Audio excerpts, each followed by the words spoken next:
இது ஆன்மீகத்தில் அறியாத விஷயங்கள். சில கருத்துக கொஞ்சம் இருக்கு தாரேன். அதாவது நான் இப்ப என்ன சொல்ல வாரேன்னு கேட்டா, இப்ப நான் சொல்லியிருந்தேன் 5 மேலும் என்று. 5 சொல்லியிருக்கிறேன். இப்ப 7 பத்தி சொல்றேன்னு சொன்னா, அதுக்குள்ள அந்த அ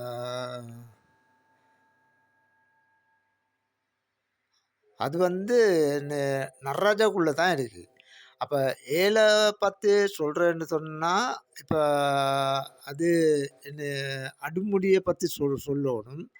அதே மாதிரி மயில்ல பாகங்கள் எந்தெந்த இடத்துல வைக்கிறாங்கன்னு சொல்லோணும். அதே மாரி பாம்ப பத்தி சொல்லோணும். அப்ப 72,000 நாடி நரம்புகள் பத்தி சொல்லோணும். இதுகள் எல்லாம் இதுக்குள்ள தான் இருக்கு. அப்ப நடராஜாக்குள்ள தான் இருக்கு. அப்ப இதுகள் அதுதான் அந்த வள்ளலாரும் சொல்லுது, 6ஆம் திருமுறையில நீ நிறுத்திவிட்டேன் என்று. அப்ப இந்த கருத்தெல்லாம் அதுக்குள்ள தான் இருக்கு. அப்ப அதுக்குள்ள வாரேன்னு சொன்னா, இது கட்டம் கட்டமா தான் எடுக்கோணும். கட்டம் கட்டமா தான் எடுத்து நம்ம கேட்டு மெல்ல மெல்ல இவங்க அந்த நேரடியா சொல்ல மாட்டாங்க. அதாவது என்ன என்ன காரணம்னு கேட்டா, இப்ப எண்ணில் எ எ எண்ணிலே இருந்த ஒன்றை நான் அறிந்ததில்லை அப்படின்னு சொன்னா, நான் சின்ன வயசுலேருந்து வாழ்ந்தேன். அது நான் தெரியாம வாழ்ந்திருக்கிறேன். அதாவது என் உடம்புக்குள்ள ஒன்றும் இல்லைன்னு போட்டு தான் வாழ்ந்திருக்கிறேன். அதுக்கு பிறகு என்னிலே இருந்த ஒன்றை நான் அறிந்த பின்னே ஒருத்தரும் இப்ப சகோதரங்கள் அங்காள இங்கால போயிட்டிருக்கிறாங்க. அதே மாதிரி சொந்தங்கள் இல்ல. இப்ப சொல்லிக் குடுக்குறதுக்கு ஆள் இல்ல. நான் தனிமையா இருக்கிறேன். தனிமையா இருந்தபோது எனக்கு அந்த சொல்லிக் குடுக்குறது ஒருத்தரும் இல்ல. அது நான் இப்ப இப்ப என்ன பிரச்சனைன்னு கேட்டா, இத சொல்ல வர காரணம் இப்ப இப்ப நான் இப்ப கண்ண மூடக்குள்ள இந்த பிறவி எடுத்த குழந்தைகள் தான் விளங்குறேன். அதாவது என்னைய காப்பாத்து, என்னைய காப்பாத்துன்னு. அப்ப இதுகள் சொல்லிக் குடுத்தோனே, இப்ப 18, 19, 20 வயது அந்த சின்ன இதுகளுக்கு குழந்தைகளுக்கு அப்ப இவுங்க இவுங்க கல்யாணம் முடிச்சு அந்த அந்த குழந்தைகள பாதுகாப்பாங்க. அதுக்காண்டி தான் அ இதுகள எடுத்து தாரேன். நான் நாம மத்த இதுகளுக்கு ஒன்றுமில்ல. அதாவது இது இதுகள் உழைக்கிறதுக்காக நான் இதாக்கல்ல. அ எனக்கு அந்த கண்ரெண்ணைய மூடி இருக்கையிலாம இருக்கு. அதாவது சின்ன சின்ன இதுகள் தான் காண்றேன். என்னைய காப்பாத்து, என்னைய காப்பாத்துன்னு. இவங்க வந்து ஆ ஆண் மகனையும், பெண் மகளையும் உருவாக்குறாங்க. இது ஆதி. ஆதி இத்தியாசம் அதுக்கு இத்தியாசம் காரணம் என்னன்னு கேட்டா, இத்தியாசம் அந்த அந்த முனிவர்கள், அந்த அந்த சித்தர்கள், மான்கள், தேவர்கள், தேவதைகள் தான் அதுக்கு இருந்திருக்கிறாங்க. அவங்க மெஞ்ஞானம் பெற்றவங்க. அப்ப மெஞ்ஞானம் பெற்றவங்க இருந்து தான் அதே பிறகு அந்த விஞ்ஞானமும் மெஞ்ஞானம் கலக்குறாங்க. கலந்து தான் இப்ப உருவாக்குறான். ஆண் பெண்ணை உருவாக்குறான். உருவாக்கி தான் இப்ப இந்த விஷயங்கள் எல்லாம் செய்றாங்க. நம்ம அந்த மெஞ்ஞானத்தை எடுக்கணும்னு தான் இவங்க அந்த சொல்லிக் குடுக்குற மத்த ஒருத்தர் அந்த மெஞ்ஞானத்தை தேர்றல்ல. அப்படியே அந்த பிறந்து இறக்குறாங்க ஒழிய, அந்த மெஞ்ஞானத்த எடுத்து நம்ம அந்த தேவர்கள் ஆகலாம், தேவதைகள் ஆகலாம். அதுதான் அந்த சொல்லியிருக்கிறாங்க, அந்த பால்கடல்னு. பால்கடல் அசுரர்களும் தேவதைகளும்னு தான் சொல்றாங்க. தேவரும் அசுரரும் பால்கடல் அறந்தேன்னு. பால்கடல் வேறொன்று. அதே மாதிரி தான் பால்கடல் தான். பால்கடல் அதாவது இதில் அர்த்தம் கொஞ்சம் இருக்கு. அதே மாதிரி தான் இந்த மலையாளத்தில் சின்ன இதுகள் பாடுது. அப்ப நாடி நரம்பு 4 பெண்ணிலே கல்யாணம் உண்டு. அப்ப அப்ப இது அந்த இத்தியாசத்தில் உள்ள பாட்டுகள். மத்த அந்த அந்த அ அதுவும் வந்து அங்க தான். அது வந்து மலையாளத்தில தான் இதாக "கால் கூந்தலும் பிரம்மாவேண்டு." அப்ப "கால் கூந்தலும் பிரம்மாவே 100 தொள்ளாயிரம்" மின்னுது. அப்ப இதுகளும் வந்து இதிகாசத்துள்ள. அப்ப இதுகள் எல்லாம் வந்து சொல்லிக் குடுத்தா தான் இந்த இந்த அந்த வளரும் புள்ளிகள் வந்து அதுகளுக்கு வந்து குழந்தை ஒன்று பெத்து இதுகள் வந்து சொல்லிக் குடுத்து இதுகள் வந்து அதுகளை வந்து காப்பாற்றும். இதுகள் சொன்னா தான் மெஞ்ஞானம் வந்து வருது. அப்படி இல்லாட்டி இது வந்து மெஞ்ஞானம் வந்து அதுதான் வந்து சொல்லியிருக்கிறாங்க. ஒருத்தர் வந்து அந்த சித்திரவதை செஞ்சு கொல்லப்பட்டாருண்டு. அவர் சித்திரவதை செய்யவும் இல்ல, அவர் வந்து சாகவும் இல்ல. அப்ப இதுகள் எல்லாம் வந்து மெல்ல மெல்ல நான் வந்து எடுத்தாரேன். அதே மாதிரி தான் இதெல்லாம் வந்து சொல்லலாம். எ அ என்ன காரணம்னு கேட்டா, இப்ப தனிமையில இருக்கிற நேரம் தான் இவங்க வந்து விஷயங்கள் வந்து சொல்றாங்க. இப்ப என்ட உடம்புல இருக்கிற எல்லாம் வெளியேத்திட்டேன். வெளியேத்தினது பாடு இப்ப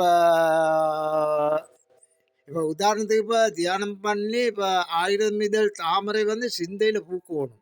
பூத்ததுக்கு பாடு தான் இவங்க எல்லாம் வந்து வெளியில வராங்க. அதே மாதிரி எல்லாம் ஒன்று தான். எல்லாம் ஒன்று தான். ஆண் ஒன்று, பெண் ஒன்று. அ இவங்க எல்லாம் வந்து வெளியாள் ஒருத்தரும் இல்ல. உள்ளுக்கு தான் இருக்கிறாங்க. இதெல்லாம் வந்து தாரன். அத சொல்லிக் குடுத்தா தான் அந்த குழந்தைகள் வந்து அந்த மெஞ்ஞானத்தை பெற்று அதுகள் வந்து வாழும். அப்ப மெஞ்ஞானத்தை பெற்றா, இதுல அடுத்த பிறவி இல்ல. அதுதான் இவங்க வந்து சொல்றாங்க. அத எவ்வளவு தான் வெட்டி கொடைஞ்சாலும் நீ நீ ரத்தத்தை தான் காணுமாய் 12 தேடி கண்டுபிடின்னு தான் சொல்றாங்க. இன்னொன்றுல சொல்றாங்க வெட்டி இருக்கிறது ஒட்டோணுமெண்டு. அப்ப வெட்டி ஒட்டோணுமென்றாங்க. அப்ப இதே மாதிரி வந்து இதுல வந்து சொல்றாங்க, இந்து வேதத்துல சொல்றாங்க, அப்ப 12,000 பாசாங் குசேண்டு. அப்ப இதெல்லாம் சேர்த்து பார்த்த உடனே, அப்ப இது வந்து அந்த உண்மையான பொருள் வந்து இவங்க வந்து சொல்றாங்கல்ல. ஒண்ணொண்ணு மறைச்சு மறைச்சு வச்சுக்கிறாங்க. என்ன காரணம்னா, நம்ம மெஞ்ஞானத்தை தேடி இதுகள் எல்லாம் வந்து கண்டுபிடிக்கணுமெண்டு. அப்ப மெஞ்ஞானத்துக்குள்ளத்தான் இதுகள் எல்லாம் வந்து இருக்கு. அது வந்து கட்டம் கட்டமா நான் வந்து எடுத்தாரேன்னுது. இப்ப குழந்தை ஒன்று பிறந்த உடனே அது வந்து அது அந்த ஆண் குழந்தை வந்து அந்த அழகு. ஆண் குழந்தையும் சரி, பெண் குழந்தையும் சரி அழகு. அதுதான் மாணிக்கம்னு வச்சுக்கிறாங்க. மாணிக்க வாசகர்ன்னு வச்சுக்கிறாங்க. அந்த சின்ன குழந்தைகளிலிருந்து தான் வித்தியாசம் வருது. அப்ப என்னில இருக்கிறதான் நான் வந்து கண்டுபிடிக்கணும். அதே மாதிரி தான் சொல்லியிருக்கிறாங்க மாதா, பிதா, குரு, தெய்வம் என்று. அப்ப மாதா, பிதா, குரு, தெய்வம் என்று சொன்னா, அப்ப தாயும் தகப்பனும் ஒரு குழந்தை. அந்த குழந்தைக்கு வந்து தாயும் தகப்பனும் தான் இது உலகம். அதே மாதிரி தான் அந்த புள்ள வந்து நேர்மையா அதாவது பொய் பேசாம, ஒருத்தருக்கு அந்த இது செய்யாம, மனத கஷ்டப்படுத்தாம வாழ்ந்தேன்னு சொன்னா, அது மாதா, பிதா, குரு, தெய்வம்ன்னு சொன்னா தாயும் தகப்பனும்.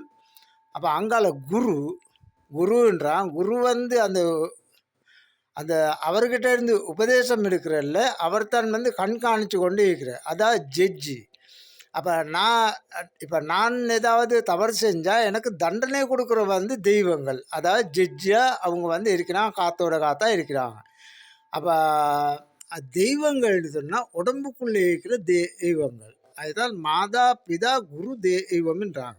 அப்ப தெய்வம் என்று சொன்னா உடம்புக்குள்ள இவங்க எல்லாத்துக்கும் மீறி இருக்கிறாங்க. அதாவது இப்போ உதாரணத்துக்கு எடுத்து பார்த்தா 36, அங்கால வந்து 18, அங்கால 63, அங்கால 64, இவங்க எல்லாம் வந்து உடம்புக்குள்ளே தான் இருக்கிறாங்க. அப்போ உடம்புக்குள்ளே இருக்கிற இவங்க தான் வந்து தெய்வங்கள் என்று. அப்போ தெய்வங்கள் தான் இது உண்மையானது. அப்போ அப்போ குரு வந்து ஜட்ஜி. நான் வந்து நான் வந்து வளர்ந்தேன்னு சொன்னால் என்னைய தண்டிக்கிறதுக்கு ஒருத்தரும் இல்லை.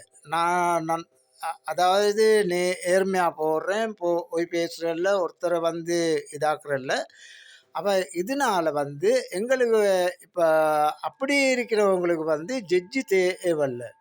அப்போ அப்ப நேர்மை இல்லாதவங்களுக்கு தான் இந்த இதிகாசங்கள்ல தெய்வங்கள்லேயும் வந்து ஜட்ஜ் பண்ணி இருக்கிறாரு. அப்ப இதுகள் நான் வந்து அந்த நம்மளுக்கு அந்த தண்டனைகள் தாரு. அதாவது நம்ம அந்த சித்திரவதை என்று போட்டு அனுபவிக்கிறோம். அதாவது மரமொண்டு அரிஞ்சு விழுந்தாலும் கை கால் உடையுது. அதே மாரி முதுகெலும்பு உடையுது. அப்ப இது எல்லாம் வந்து அந்த இதுதான் நம்மளுக்கு தார வந்து சித்திரவதை. அப்ப நம்ம அந்த இப்ப வந்து அந்த வளர்ந்து நம்ம நேர்மையா வாழ்ந்தோம் என்று சொன்னா, ஒரு சித்திரவதையும் இல்ல. நல்லா அ அதாவது இதுல வந்து என்ன அத சாகா வரம் எடுத்து வாழலாம். அதுதான் அந்த அ இது வந்து இதுல நிறைய இருக்கு. அதாவது வந்து அ நான் வந்து கட்டம் கட்டமா நான் வந்து எடுத்தாரேன். இவங்க மிச்சம் வந்து சொல்றவ ராவையில தான். அதாவது நான் இப்ப வெளியில எடுத்த பிற்பாடு, இப்ப வந்து எல்லாம் சொல்றாங்க. நான் கேட்கிற எல்லாம் வந்து தாராங்க. இப்ப எனக்கிட்ட இருக்கிற எல்லாம் வந்து இத்தியாசத்துல உள்ள பாட்டுகள் தான் இருக்கு. அதுல வந்து அர்த்தத்த நான் கேட்பேன். அவங்க வந்து சொல்றாங்க. இதுகள் நான் வந்து கட்டம் கட்டமா எடுத்து தாரேன். நன்றி, வணக்கம்.